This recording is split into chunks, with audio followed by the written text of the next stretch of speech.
Apalagi Nikita Mirzani ini seorang ibu single parent dengan 3 orang anak. Banyak yang bilang mungkin dia bukan ibu yang baik, mungkin cara didik anaknya dan lain sebagainya. Yang pertama, tidak ada ibu yang sempurna di dunia ini.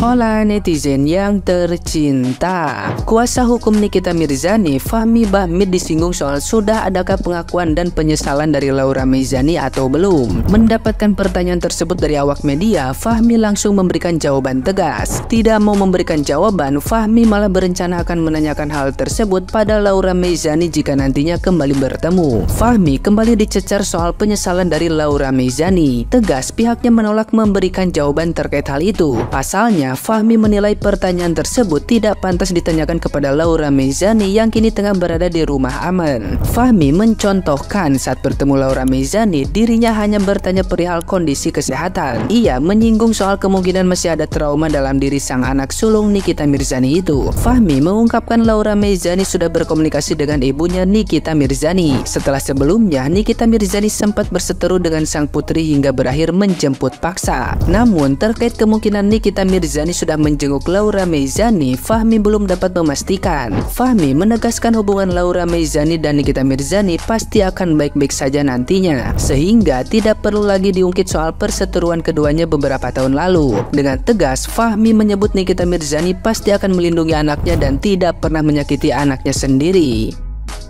Nah, gimana nih menurut netizen yang terhormat? Silahkan berkomentar ya. Dari kasus Loli dan juga ibunya, gue jadi belajar dan juga tersadar ya, mau seburuk apapun perkataan seorang anak terhadap ibunya, seorang ibu masih bisa memaafkan dan juga mengesampingkan rasa sakitnya. Tapi terkadang berbanding terbalik nih, ketika ada orang tua berbuat salah di mata anaknya, akan menutupi semua kebaikan dan juga pengorbanan serta perjuangan seorang ibu untuk membesarkannya. Sebenarnya ya, tanpa melihat siapa yang benar dan siapa yang salah, di kasus ini Nikita Mirzani dan juga Loli, menurut gue ya ini tuh sama-sama kasihan sih sebenarnya. Ibunya ini single parent, perjuangannya yang kita tahu itu nggak main-main, sedangkan si anak ini fatherless atau broken home dan juga dari keluarga yang disfungsional. Biasanya ya ada trauma tersendiri sih menurut gue nih ya. Semoga aja ya drama atau konflik ini tuh bisa ada solusi terbaiknya. Nih ya, buat para netizen termasuk gua, ayo berhenti parodiin atau bercandain kejadian Loli yang kemarin. Apalagi banyak banget yang POV-in pas Loli dijemput keluar dari lift. Menurut gua itu kejadian itu nggak pantas dibercandain dan nggak lucu. Keinginan netizen kan udah tercapai ya, bahwa anak ini tuh kembali ke emaknya, dan emaknya ini udah jemput si anaknya gitu loh. Dan keadaan antara ibu dan anak ini sekarang kondisinya udah mulai membaik ya. Kita doain yang baik-baik aja untuk mereka. Terus nanti pasti ada yang bilang, biarin aja kok kelakuan si anak itu kan kayak emaknya. Kan emaknya begitu kelakuannya. Ini karma emaknya. Kan buah jatuh nggak jauh dari pohonnya. Ninying, dengerin gua ya. Seburuk-buruknya perilaku orang tua, nggak ada orang tua yang mau anaknya seperti itu juga. Pasti setiap orang tua pengen yang terbaik untuk anaknya. Nggak ada orang tua mau lihat anaknya hancur. Nggak ada orang tua yang mau lihat anaknya berperilaku buruk. Kak Niki sudah berusaha menjadi ibu yang baik untuk si Loli. Si Loli juga udah berusaha menjadi anak yang baik untuk Kak Niki. Hanya saja Loli ini ya salah jalan dan salah ketemu orang. Namanya juga anak remaja ya kan, dikekang dikit, dilarang dikit sama orang tua, udah kayak hidupnya tuh hancur banget. Jangankan anak seumuran Loli,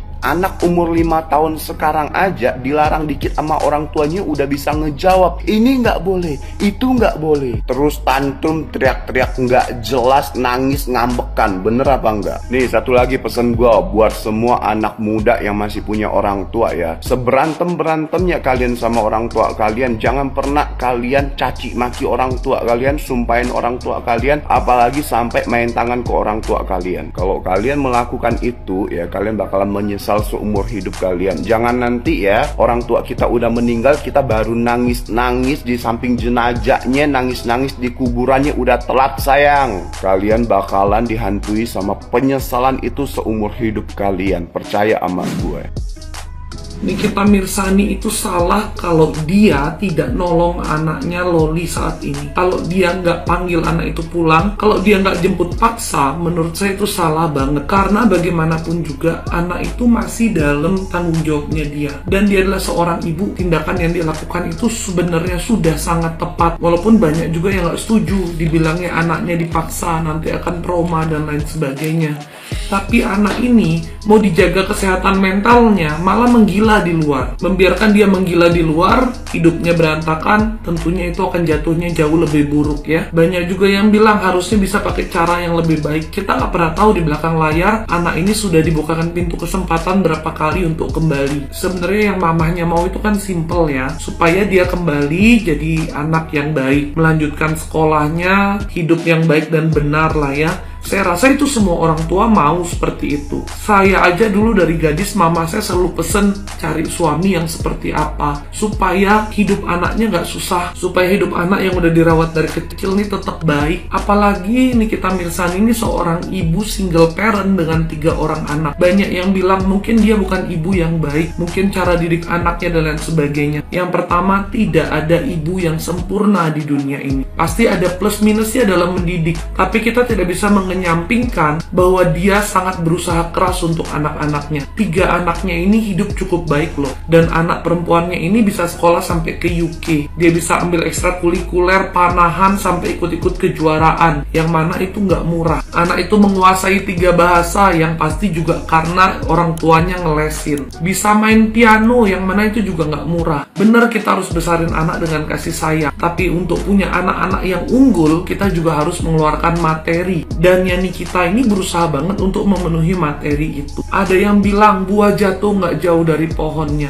Walaupun ada kesalahan-kesalahan yang dilakukan ibunya, ada tindakan-tindakan yang mungkin kurang bijaksana, tapi tetap aja seorang ibu pasti mau yang terbaik untuk anaknya. Saya juga punya anak, walaupun anak saya bukan anak perempuan. Bahkan anak saya laki-laki pun kalau dapat perempuan yang saya nilai mungkin ada sisi-sisi yang kurang positif gitu ya, kurang baik, saya juga pasti pinginnya mereka dapat yang jauh lebih baik. Bahkan di firman Tuhan juga dikatakan, didiklah anak-anakmu dengan tongkat, karena tongkat itu tidak akan membunuh mereka. Tapi kalau kamu membiarkan anak-anak ini jadi nggak benar, justru itu yang akan membunuh mereka. Apalagi yang usia remaja. Di firman juga dikatakan, pemuda-pemudi, anak-anak usia remaja itu sangat rentan dengan hawa nafsu, dengan tindakan-tindakan yang salah, karena mereka belum berhikmat dan bijaksana. Nah, sebagai orang tua, tentunya kalau kita sudah melewati masa-masa itu, kita ingin menjaga anak kita ingin menasehati anak kita. Kalau ada yang mempersalahkan tindakannya Nikita, saya ingin tanya juga sih, mungkin kalian punya saran yang lebih baik, what to do kalau anak kalian seperti itu. Dan untuk anak-anak yang mungkin ngerasa seperti Loli, kamu gak bisa ekspektasikan orang tuamu sempurna. Bahkan orang tua seperti saya yang masih punya suami aja, kami berdua sama-sama bekerja, waktu untuk anak tidak terlalu banyak, apalagi yang single parent. Kalian juga harus memahami posisi orang tua kalian. Orang tua kalian punya kekurangan seperti apapun, dia tetaplah orang tua kalian. Kalau bicara masalah luka batin, masalah kesehatan mental, semua orang punya problem, semua orang punya masalah. Tapi cara menyelesaikannya tentunya bukan dengan menghancurkan diri kita, bukan dengan hidup seenaknya. Semua hidup ada aturannya.